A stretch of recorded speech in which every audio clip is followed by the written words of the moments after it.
information. What'd you guys find?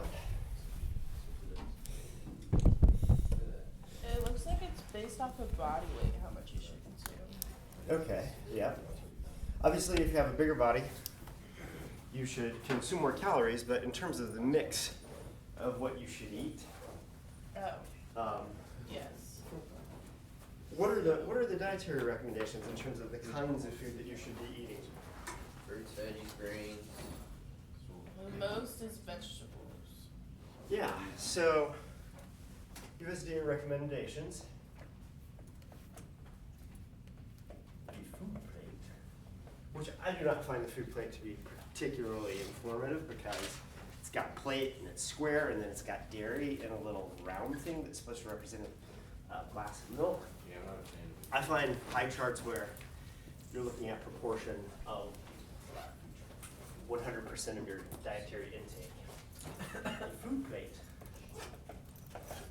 So, vegetables, fruits, what else are the categories? Protein. Protein, Grains. Grains and whole grains.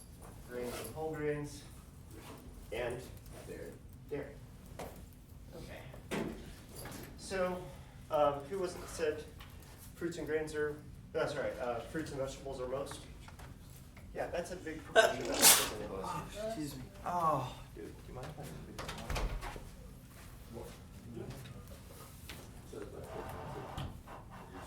come right here. No.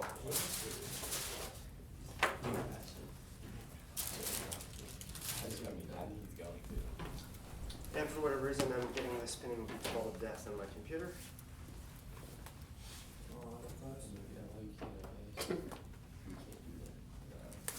Does anybody have a pie chart or a set of pie charts you'd like to share? Ask you guys to look up not only what the food plate said, but also what the subsidy structure is at USDA. I was surprised at the amount of the USDA's website related to the food plate that was just down. Like I couldn't pull it up at all. Links were broken, et cetera, et cetera. I always find it irritating when government databases are, and government sources of information are out of commission.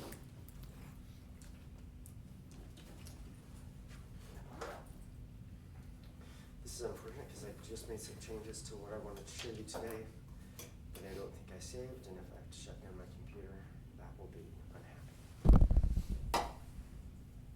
Why spending each ball of death?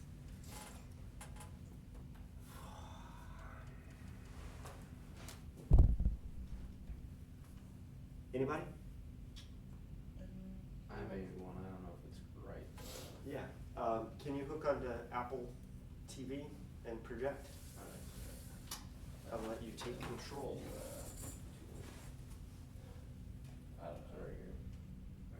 Oh, yeah. What room is it? Oh, we're in 220, 204. 204. Yep. Yeah. I need a code. Is there an error? It'll come up in a minute. Boom. Nice.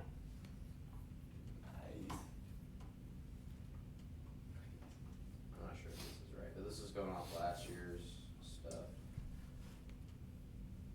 Oh my gosh. Okay, you've got a flax chart. Okay, so Zoom in down. awesome, great. So Sorry, is it sorry, this? sorry. That's wrong. Something's wrong there. Oh, I know. What is it? You followed the first link, didn't you? Yeah, Do you recall the website of that first link? I saved it. Oh yeah, you did. Because you should have known that I was going to be like, hey, where did you get that bogus bullshit? No, actually, I followed that same link. Really? Yep. What link, what was the right thing to follow? I always trust government databases because I actually have an unfailing trust in government, which seems naive in the year 2019, but there you have it. I was running through a bunch of them and then just like kind of finding. EWG, numbers. yeah, and the reason that number, that's a gigantic number, that's Yeah, it's $14 huge. trillion. It's huge. Why is that number so big? We'll do a little information literacy training here. So I'm all about information literacy. Why is that number so big?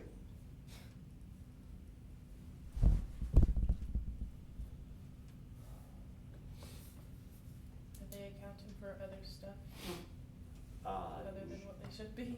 No.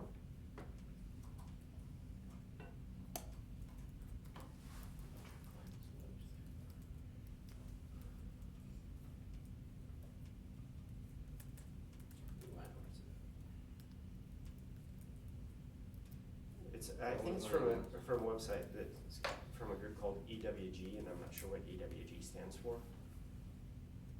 No, that's not it. I thought I sent it to myself in an email, but I guess not. Just type in EWG and type in food subsidies. Use the same search terms that you used before, EWG, but. and it should pop up as the first link. Oh yeah, this is what I did. I clicked on United States.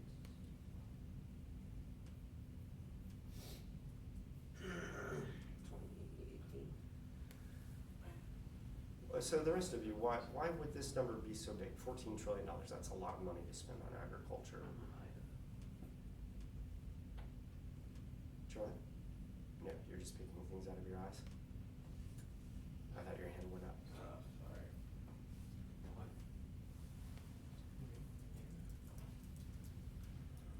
Then it says 18 billion. I don't know the answer.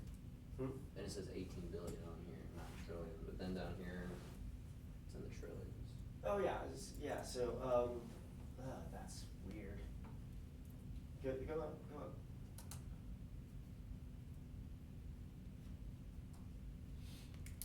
Go down. Down, stop. Go down. To the bottom of this table, the.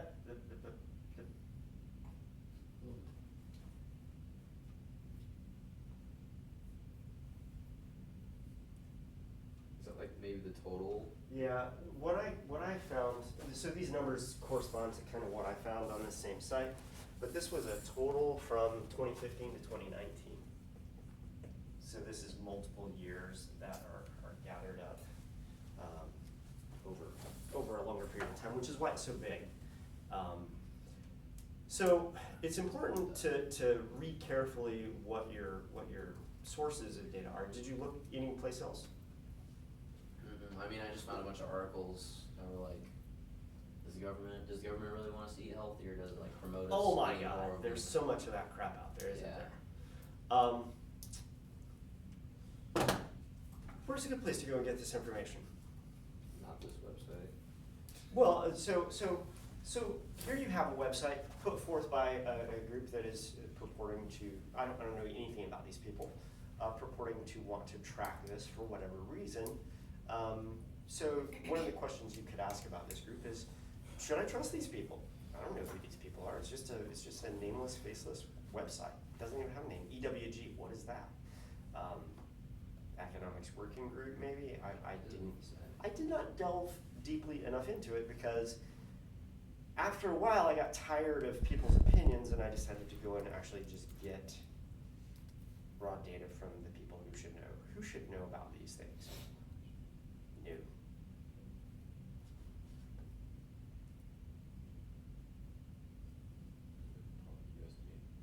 The U.S. Department of Agriculture, they're in charge of all this, right? Where can you find this kind of information from the U.S. Department of Agriculture?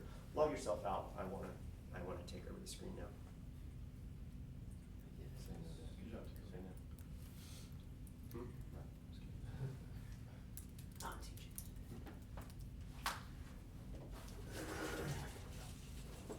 Anybody? Where can you go to find information from the U.S. Department of Agriculture? Their website.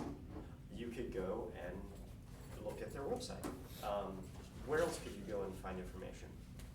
These subsidies are set in law by who? Hmm?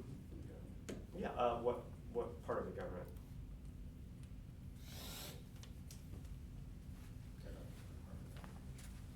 Well, so they implement laws that are put in place by whom? Who writes the laws? Let's go back to, you guys never watch Schoolhouse Rock? I'm just, yes, thank you very much. I'm just a bill. I'm only a bill. What? I can't believe you guys still know that song. That was a song from my childhood. That song's been around a long time. Seriously long time. Thanks for that. Who writes the bills? Sole authority in Article 1 of the Constitution grants the writing of bills to this body, these two bodies. Congress. Yeah, Congress, the House of Representatives and the Senate. Have a little civics lesson here.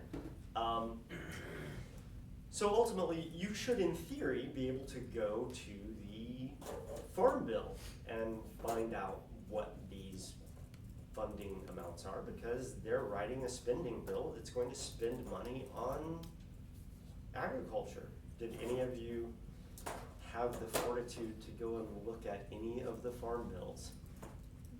No. Oh my God, you're so lucky that you didn't. Because what you would find in the farm bill is a bunch of stuff like this. So for one thing, here's the 2018 farm bill. This is what I do once again in my spare time because I don't have a life. How many pages are in the 2018 farm bill? At least 25. Hmm? At least 25. No, that's just line 25 on this page. Also, they're terrible at printing. Look at the size of that margin on that thing. What a waste of electrons. Huh? Just said digital space. Of digital space, yes. If you look up at the top, it's 1,006 pages long. I am on page 634? 534. I'm on page 534, so I'm about halfway through it. Woo! You're actually reading it all? I'm skimming parts that I find interesting and useful. One of the parts that I find interesting and useful, this is a section on access to broadband telecommunication services in rural areas. So the Farm Bill deals with nutrition program, SNAP, what they call Supplemental Nutrition Assistance Program, basically the food stamp program. It also deals with things like rural electrification and, in this case, broadband. So here's section 6205 of the Farm Bill. Wow, that's a lot of sections. 6205 of the 2018 Farm Bill, and it basically deals with broadband telecommunications in rural areas. And if you go out into rural Kansas, one of the things that you will find is that you have virtually no access to broadband.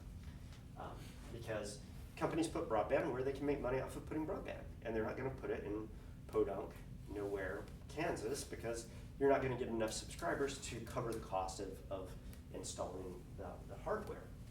So a lot of the Farm Bill is stuff like this. They're going to be amending the Rural Electrification Act of 1936. Because I guess this probably had something to do with power infrastructure. Power infrastructure is on poles. Also, internet infrastructure is also on poles. And so you have to go all the way back to 1936 to make changes to broadband accessibility, because broadband accessibility is built on the back of electrical infrastructure.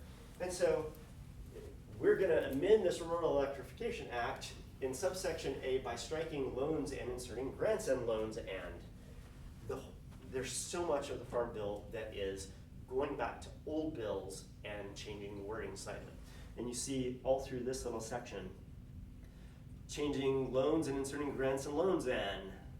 Make grants in after secretary shall, striking the paragraph and inserting the following, blah, blah, blah, blah, blah.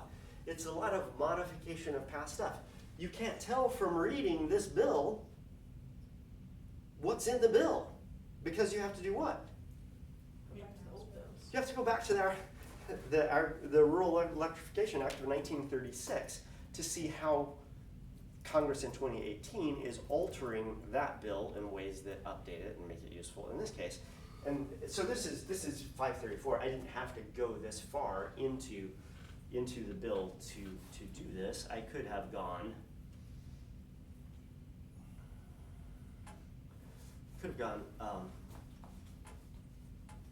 earlier on. Let's see. Oh yeah, here we go. So I could have gone to the first section on commodities, and commodities is what I really want to talk about today. I just thought I would talk about rural electrification because I think it's kind of funny that we're updating a 1936 law dealing with electrification to talk about broadband. So commodity policy is important because a lot of those things in your pie graph are commodities, agricultural commodities. But look what they're doing. The Agricultural Act of 2014 is amended in subsection A in the matter preceding paragraph by striking except as provided in subsection G for the 2014 through 2018 crop years and inserting for the 2014 through 2018 crop years with for the 2019 through 2023 crop years. Watch what happens as I scroll down. Changing the years from 2019 to 2014, or 2014 to 2019, 2014 to 2019, blah, blah, blah, blah, blah, blah. What are they basically doing? They're just updating it. They're just changing the dates. Same farm policy on commodities that was in place in 2014. Guess what? Keep doing that for the next 5 years. They're not changing anything. All they're doing on price loss coverage, it's a 5-year bill, funds U.S. Department of Agriculture for 5 years, changing the end date from 2018 to an end date of 2023.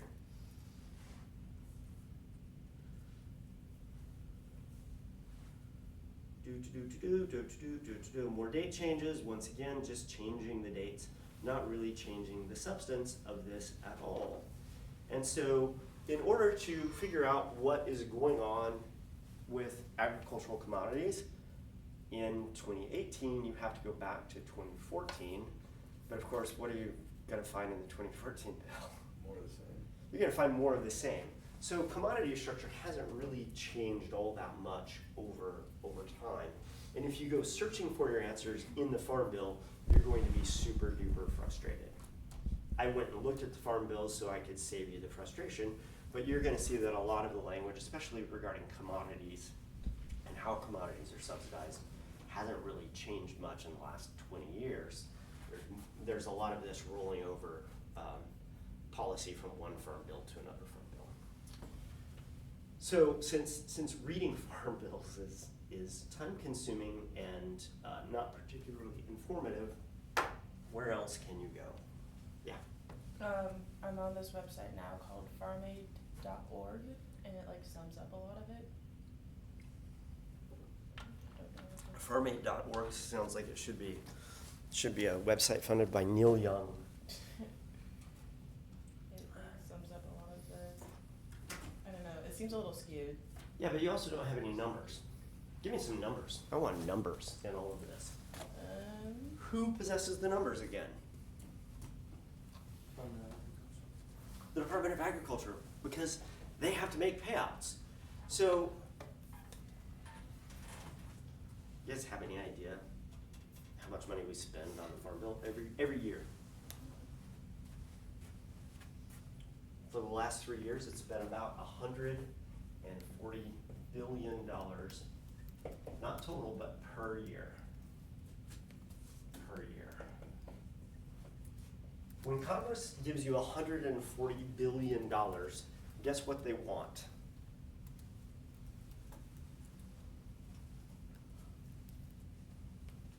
At the end of the year. Receipts. In a sense, certainly they want receipts, but they don't want receipts as much as they want a budget summary, a year-end budget summary, a fiscal year budget summary. If you get a grant from Tri-Beta, which is this biological honors society where you can write grants to get small research grants, at the end of the grant, you know what they want? They want to report on what you did with the paltry little $700 they gave you for your senior research project.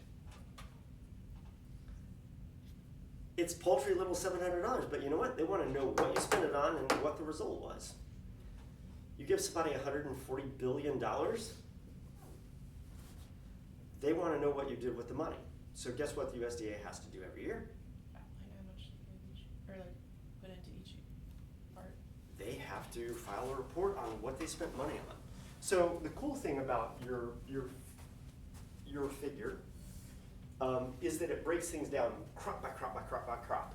It's not particularly useful to organize it that way because the food plate is busted down into these 5 food groups, and so a lot of those little slivers of your pie chart could actually be grouped into grains, or could be grouped into dairy, or could be grouped into protein. So for example, soybeans and peanuts. Anybody surprised at the amount that we subsidize peanut? Anybody surprised at that number, those numbers for peanut subsidies every year? So soybean and peanut would all be subsumed under protein, but so would livestock. So to just take the raw data like that, that's fine, but you might want to group it in a way that makes comparison between what's the dietary recommendations and what are the actual funding levels. Anybody else have pie charts they want to show? Did you guys do pie charts? Yeah, some of you are honest. Yes. No. What did yours end up looking like? You don't have to project I them. use the same website as you. Okay, all right. So, so did you guys make a pie chart of the food plate while you were doing this? What did that pie chart look like? Doesn't have dairy on it though, because Ah, yes, okay. So as a result, protein and fruits are gonna be higher represented. Did you do the food plate also? Anybody else do the food plate? Okay, so here we go down this little tunnel of spinning out of control. So I basically went and got data and, well, oh yeah. So EWG, I think this is where you got your figure was from this website. I went to the food plate part of the USDA to get the amounts, and the amounts are given in cups and ounces. And so I had to do some conversion. So cups are for fruits, vegetables, and dairy, and ounces are for basically grains and protein. And so I had to take these ounces and convert ounces into cups. Luckily for both of these things, the dietary recommendations are 5 ounces. Do you know where I had to go to ultimately find the actual amounts? Because the food plate is a nice, pretty graphic and all, but it's not terribly quantitative. And so I had to go and find information. Where'd you get your information on what the actual amounts were? I feel like it was from the food plate website. Oh, so I went to the food plate website and I found all of these links that were broken. Yeah. I just couldn't find the information until I stumbled upon this website right here,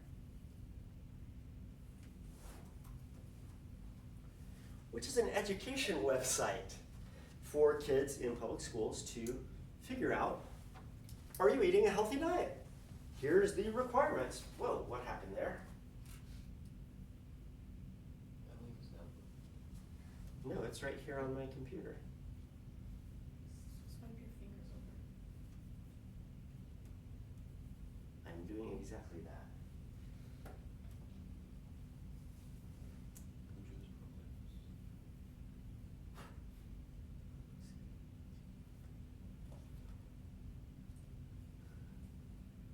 Let's see if I can get it to come back. Oh, there we go. So this is where I went to. So I was searching and searching and searching for something quantitative, and so I finally stumbled upon the materials for school children to talk about nutrition in public schools. And here it is, 2 cups of vegetables, 1.5 cups of fruit, 5 ounces of grains, 5 ounces of protein, and 3 cups of dairy. And this is part of an activity that is, I guess, to train students both in mathematics and also help them think about food, because it's basically a math problem. Basically, which of these diets is a balanced diet according to the USDA? So I took these values and I basically converted them all into cups. And when I did this, I was able to convert this non-quantitative mess of a diagram into, these are all going to come up at one shot. Close your eyes for a minute. This is what happens when you're making last minute changes to things. Is everybody eyes closed? Close your eyes, close your eyes. I meant that, the whole eye closing thing. Oh no, they're in a minute, okay, all right. So, all right, you can open your eyes again. So I basically took this, this mess and I converted it into this. So this now includes dairy, so it has something on yours that yours didn't. Because 3 cups of dairy is actually a pretty big proportion, it really reduced the amount of grains and protein that are in here. So this is what the federal government tells you should be eating.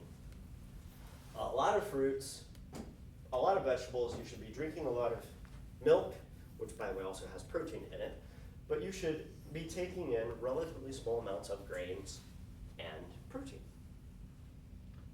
That really shouldn't surprise you. When you're a kid, what were your parents always trying to get you to eat? Fruits and vegetables. Grain in a bottle. Trying to lay off the soda when you're a kid. Stop drinking grain in a bottle. This is basically grain in a bottle. It's high fructose corn syrup, which comes from corn. It's grain in a bottle. Oh man. On a day when we're talking about government policy, I need me some caffeine and sugar.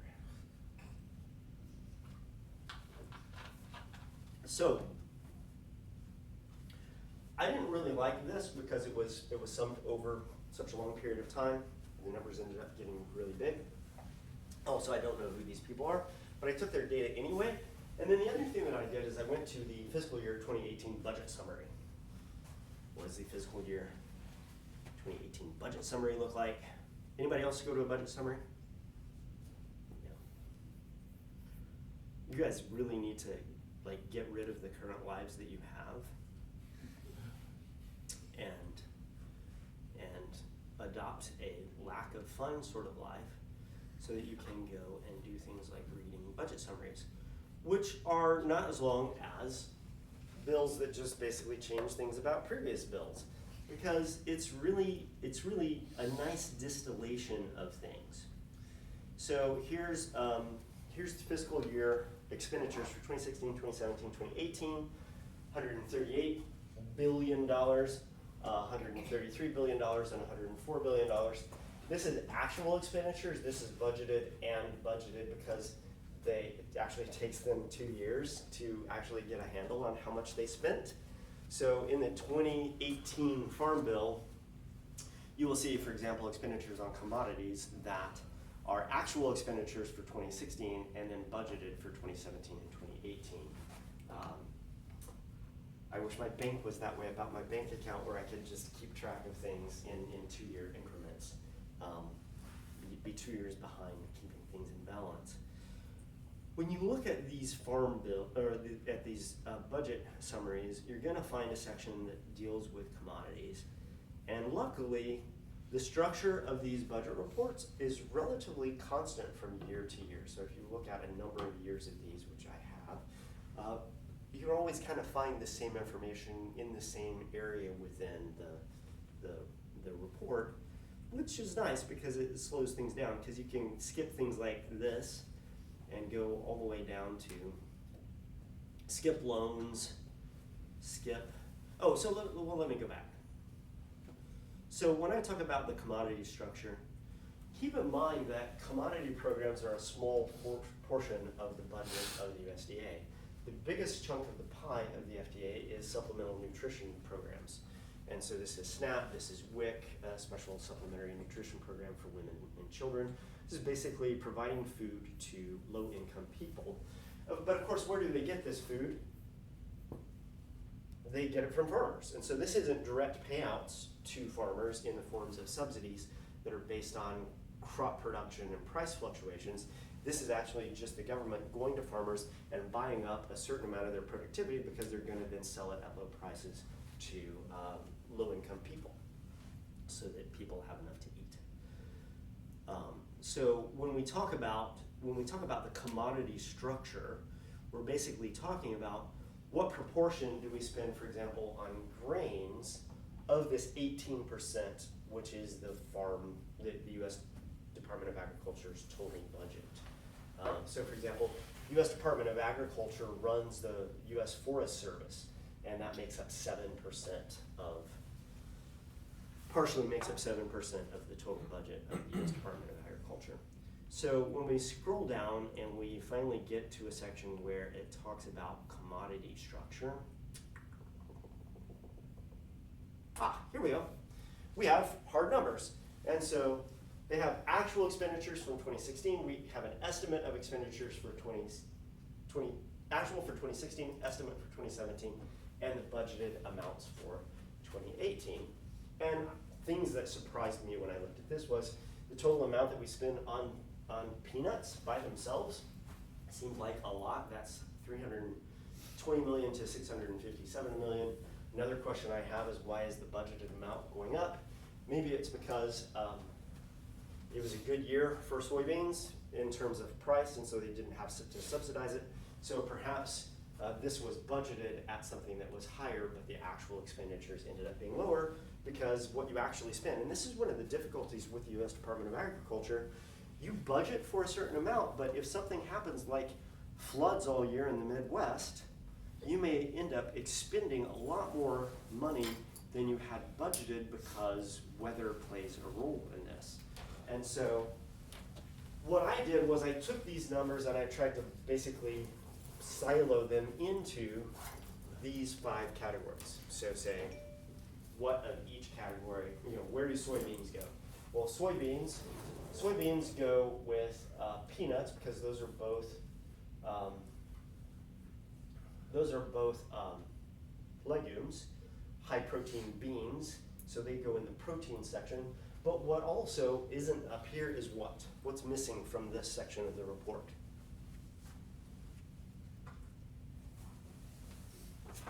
Fruit. Fruit is missing. Vegetables, with the exception of, well, beets aren't up there, but beets are under sugar, because that's where we get most of our table sugar nowadays. And so I didn't really count that as a vegetable, because we don't really use beets as vegetables, except when you put them in street tacos. Pickled beets, very good.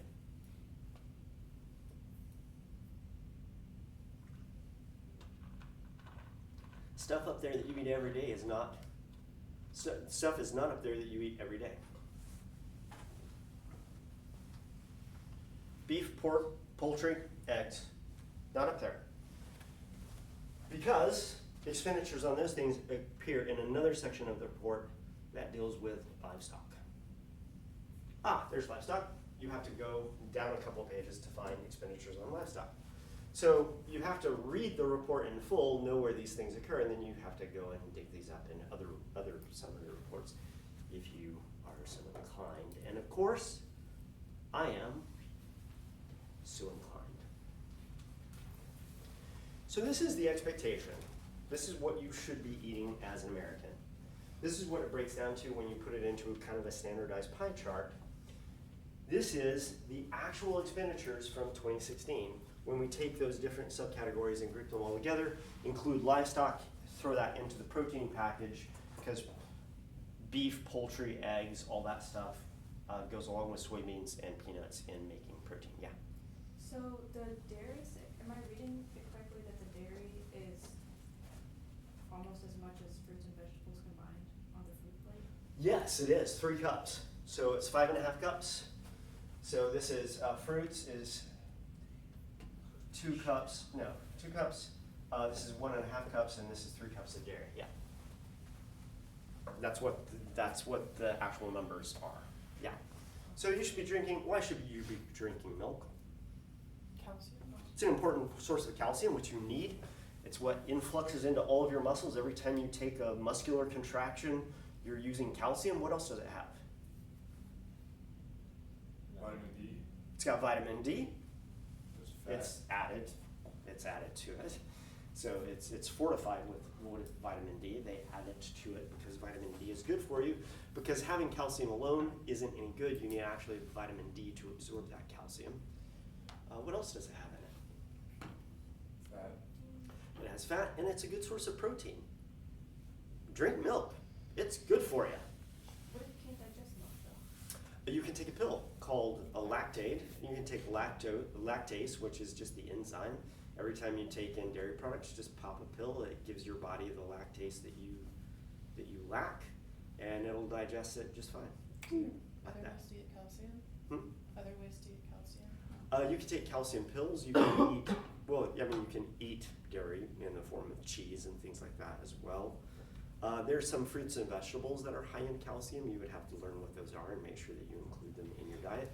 If you're a female, you have more of a problem with calcium deficiency than men do typically. Another way that you can combat that over time is pump some iron when you're young.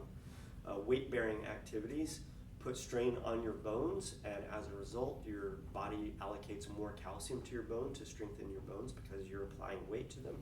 And so, strangely enough, people who are overweight tend to have less of a problem with bone deficiencies when they get older than people who are thin and trim because they've actually been doing weight-bearing exercises their entire life in the process of moving themselves around. If you are not overweight, then it serves you to do some lightweight workouts because it forces your bones to strengthen themselves, and you tend to have fewer problems with calcium deficiency, osteopenia, osteoporosis when you're older. Does that answer your question? Yeah, but I just don't understand why it's in the food diagram, the little dairy thing is so tiny. Oh, this diagram Yeah, or this diagram? no, the other one. Oh, because that's a stupid graphic. Which is why I didn't want to use this, because this is not a quantitative. This is well, I'm not sure what this is, but it's not quantitative. These are the actual dietary recommendations. 5 ounces of grain, 5 ounces of protein, 2 cups of fruit, 1.5 cups of vegetables, and 3 cups of dairy. Boop. That's it. That's what it is.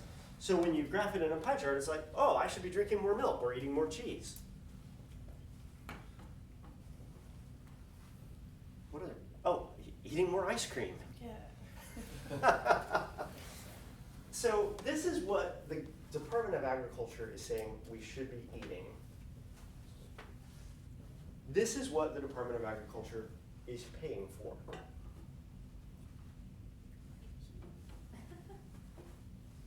Grains, now this is a little misleading because what do we do with a lot of our grain crops in the United States? We feed them to who? We feed them to livestock. So a certain proportion of this grains actually should be in the protein category because those grains are being diverted to feed livestock. But in any case, these two sections here, grains and protein, are heavily subsidized by the government because livestock is subsidized, peanuts are subsidized, soybean is subsidized, and the grains that feed livestock is subsidized. And then dairy. What's not in this figure? At least not that you can see. Fruits or vegetables. Fruits or vegetables. Fruits and vegetables make up the second biggest, well actually it's 3.5, so it's the biggest chunk of the pie, those two things combined, followed very closely by dairy, and guess who is running a distant 4th and 5th? Grains and protein.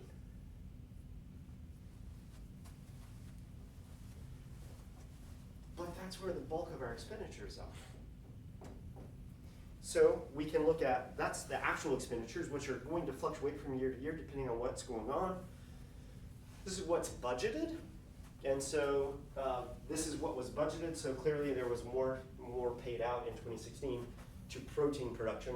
And actually probably a lot of that was actually in the livestock category because of things that were happening, especially with hog farming at the time and continue to be an ongoing struggle with hog farmers. There's a disease that is afflicting hog farms around the country, and that's why pork sausage and ham and things like that are much more expensive now than they were, for example, 5 or 10 years ago. So this is what is budgeted, and then getting back to that figure that you looked at and the data that you looked at, if we bust that down, this is that, so it was 1995 to 2019. So it's a really long time frame. And so I went ahead and took all those data that you had all divided up into a really finely grained pie chart, and I organized them according to this. What do you notice about those data?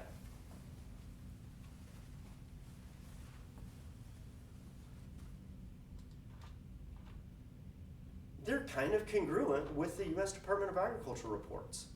They're a little higher in the protein category than 2018 budgeted. They're lower than the 2016 actual expenditures, which means that this is probably a good long-term sort of look at the thing. So I don't know who these EWG people are, but chances are you can probably trust their data. Why? Because their data conform to the results of when you look at the US Department of Agriculture's budget reports, and the budget report should be the most reliable measure of this. But regardless of whether you're looking at USD data or these data correlated from these other people, what's the take-home point of this? They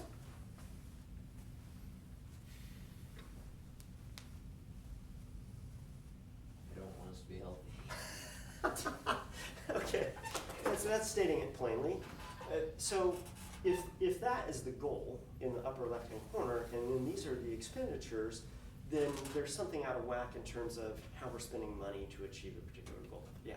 Well, this is the food plate. Would it have made a difference if it would have been the food pyramid, which had been the... No, it's just a different way of graphing Okay. the same data. And I was no more happy with the food pyramid than anybody else, but I'm also equally unhappy with the food plate, because the food plate, as we've already discussed, is not terribly quantitative.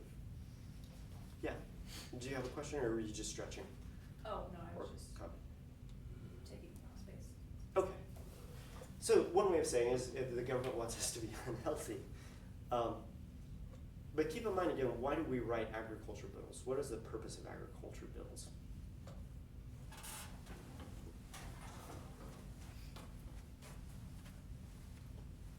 In the past, what has the purpose been? Help farmers. Yeah, they've all been about price control.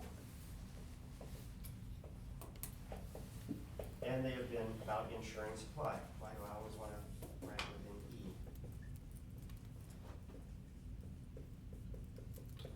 E? So this has traditionally been the purpose of agriculture bills in the United States. So let's go look. Because we can.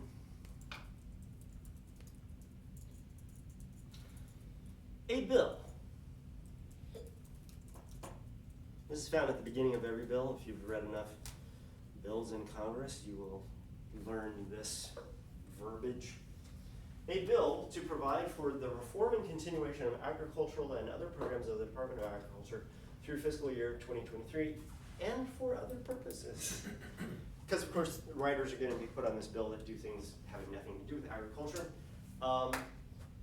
So it's unclear what the purpose of this bill is, but one purpose that is clear is that it is to continue agricultural programs of the Department of Agriculture, and a big chunk of those agricultural programs are, one, to provide price controls for farmers so that they can survive by producing food.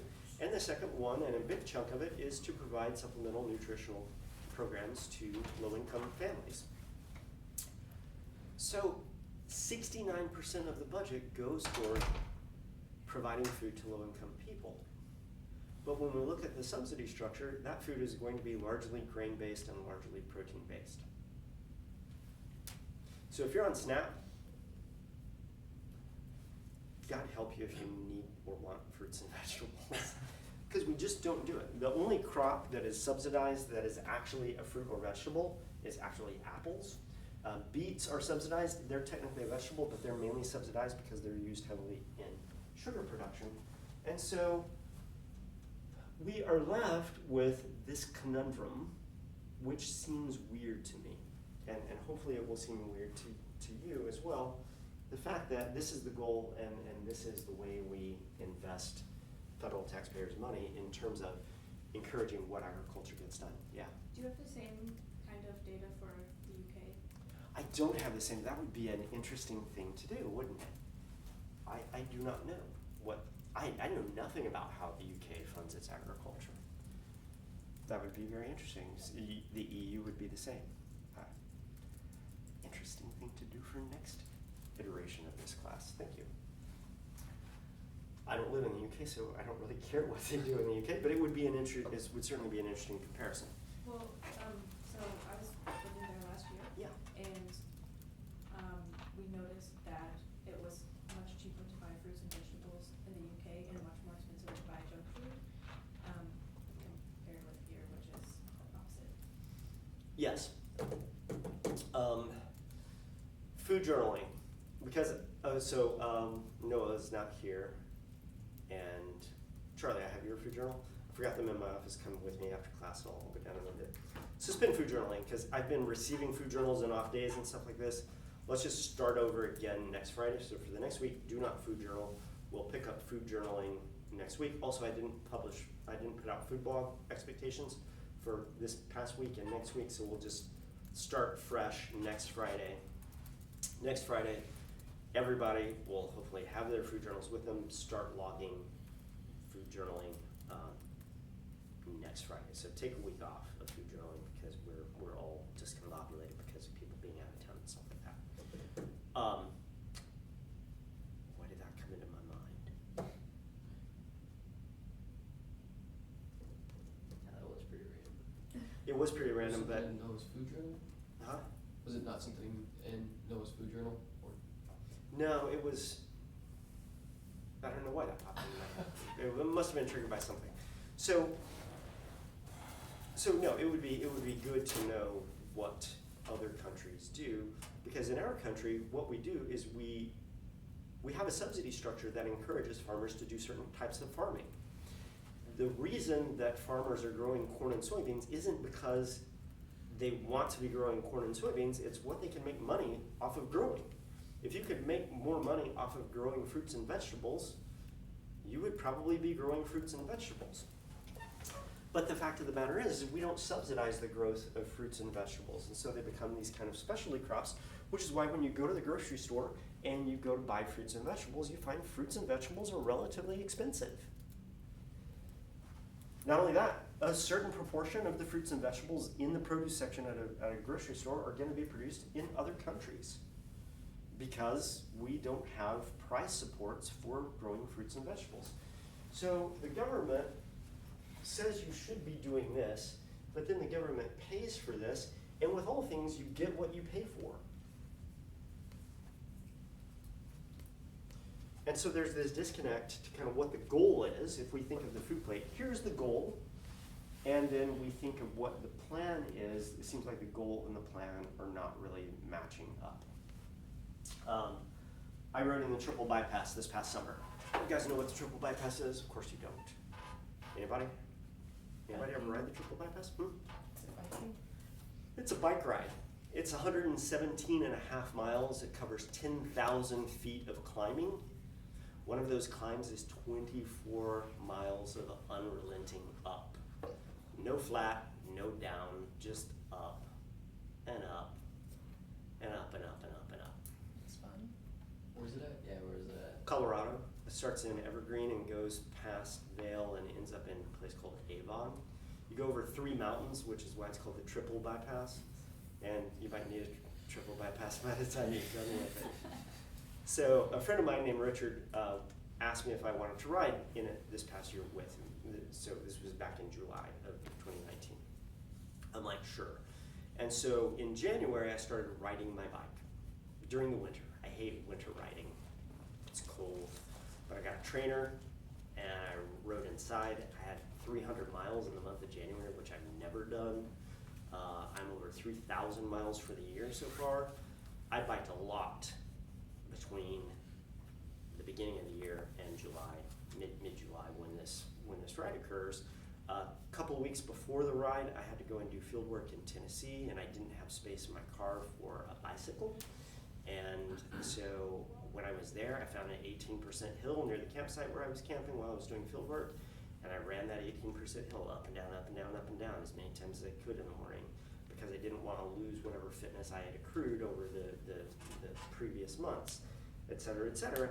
And when I got to the triple bypass, I got to mile 52 and a half, which is the lunch break at Loveland Basin. It's a ski basin, and it's 4 miles from the top of Loveland Pass. So I've just been climbing 20 miles after having already climbed 18 miles up another pass, come down to the valley, and then climb 20 miles up here. I have 4 miles to go to get to the top of Loveland Pass, which is basically 12,000 feet elevation. I pull off, and there's a lunch stop there, and the people that we came with, some of our significant others were there, and so my partner was there, and she greeted me with a sandwich that I was not interested in eating at all. I was not hungry at all. And the first thing I said to her when I got off the bike was, "Don't ever let me do this again." And then I got back on my bike, I trudged the last 4 miles up there, I went back down, and by the time I got to the last climb, which was only about a 5-mile climb, I was feeling better, and anyway, I finished it. Because that was my goal, finish the ride. I didn't care what time it was, I did it in 10 hours and 4 minutes. All I wanted to do was finish it. My friend Richard and my friend Terry, who were also on the ride, they belled at 52 and a half miles. This was Richard's third time doing it. The first time he didn't finish, the second time he finished in 9 hours and 34 minutes, and this time he belled at 52 miles. And, but my goal was to finish the ride. That was my only goal, survive it, like be alive at the end of it. So I had a goal, and I had a plan. I started in January working towards July. Biked a lot in January, February, and March. Biked less in March than I had the previous months because I did some field work. And then April and May, I biked a lot. And then June, I biked a lot.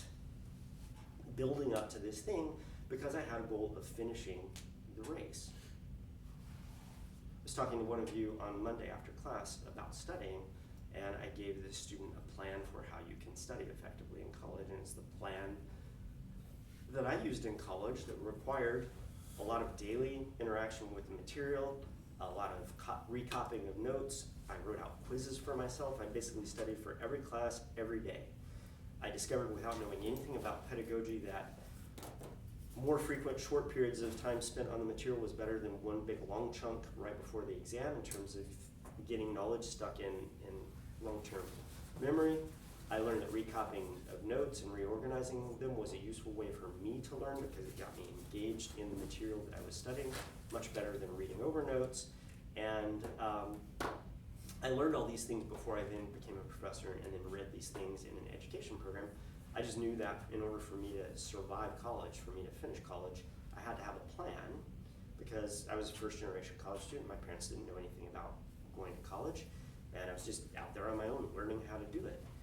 But I had a goal to finish college, and then I had a plan to do that. I had a goal of finishing the triple bypass, and I had a plan to do that. The U.S. Department of Agriculture has a goal, and they have a really crappy plan to achieve that goal, because this plan basically makes fruits and vegetables, the things that they say that they want you to eat a lot of, very difficult to do because those things are not subsidized. Why?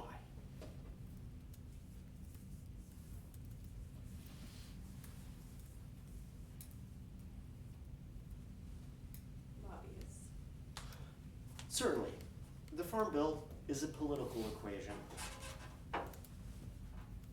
It's a political equation. You have big agriculture companies that specialize in things like corn and soybeans. They genetically modify corn and soybeans. Corn and soybeans are durable, they're storable, they are a commodity.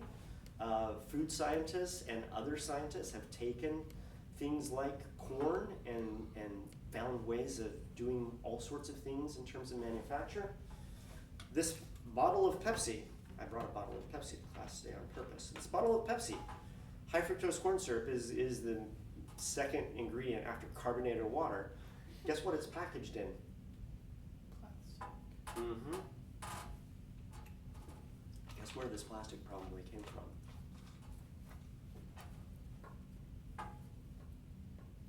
Corn. Give corn, commodity corn, to a chemist, and a chemist can turn corn into plastic. We turn it into fuel, we turn it into soda, we turn it into cows. Corn is like the do-everything vegetable. The do-everything grain. It's actually not a vegetable, it's a grain. It's a grain crop. We don't even think of it as a grain crop, really, because we do so many other things.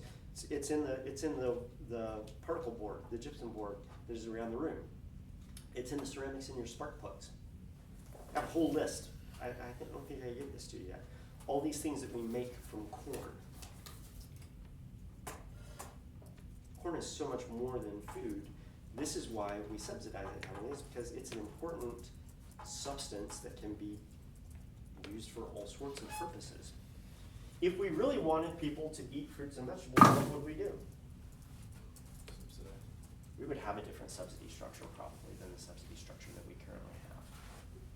So you might think to yourself, oh my gosh, how can Congress do this? Congress people should be smarter than this. If we want people to eat healthy, we should provide them with healthy food that is affordable.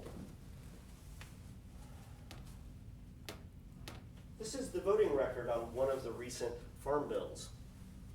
This is what would you call this bipartisan support or not bipartisan support?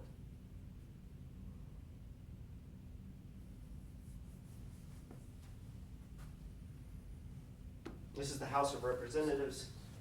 This is the House of Representatives. This is the Senate. Are the blue dots? Oh yeah, I'm sorry. Blue dots, the filled in dots are yays, the open dots are nays, and blue is Democrat and red is Republican.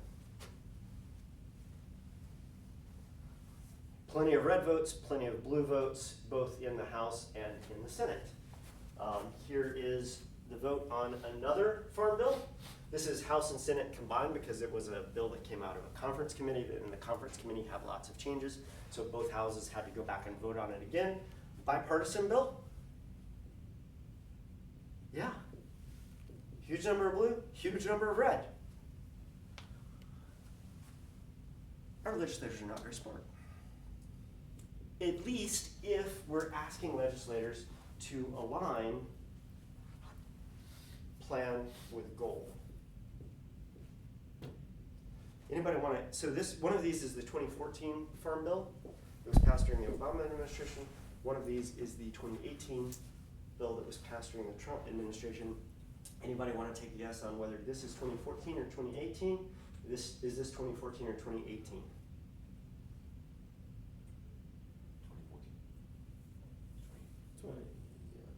2014? 2018. Yeah. In a time of rank bipartisanship, when it comes to the Farm Bill, Republicans and Democrats both. So this is under the Trump administration. This is under the Obama administration. Look at all that lack of support for a Democratic president's farm plan.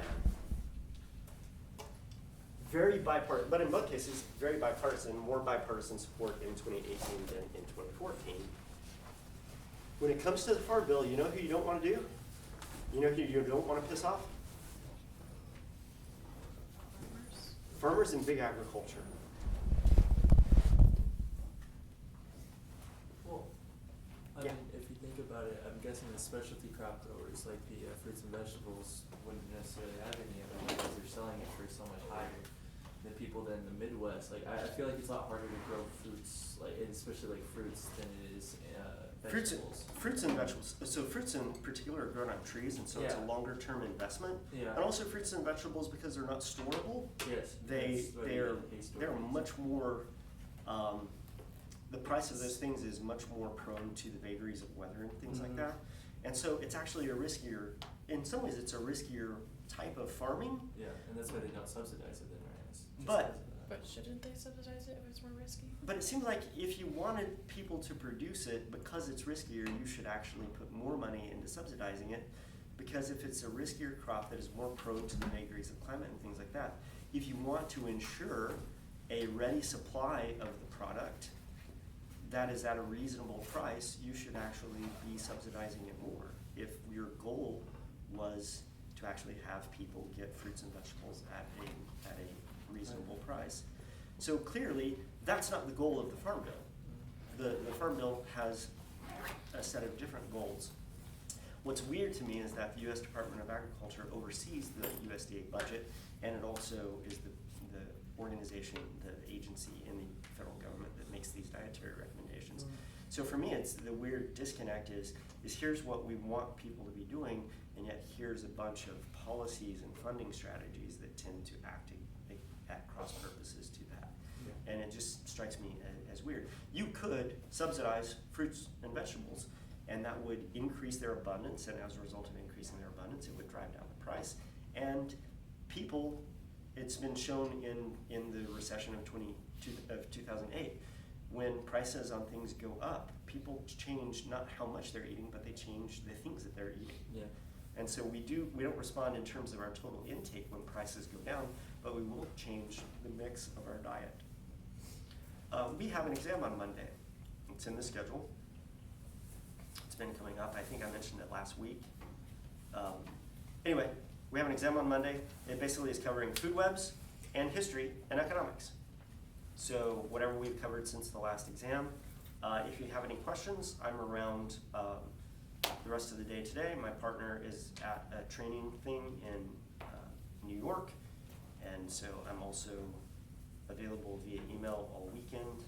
So if you have any questions. It's gonna be on the. Oh yeah, this is gonna be on there. Yep. So like we need to know like the numbers and stuff? You should be able to critically think about subsidy structure and dietary expectations. This is you should have seen when this was coming down the pike on Wednesday or on Monday when I assigned this. You should have seen, oh, this is gonna be one of those damn critical thinking questions that he's gonna ask us about on the exam. Do we have a in-class final, right? Yes, we do. Do you know what date it's on? I don't recall.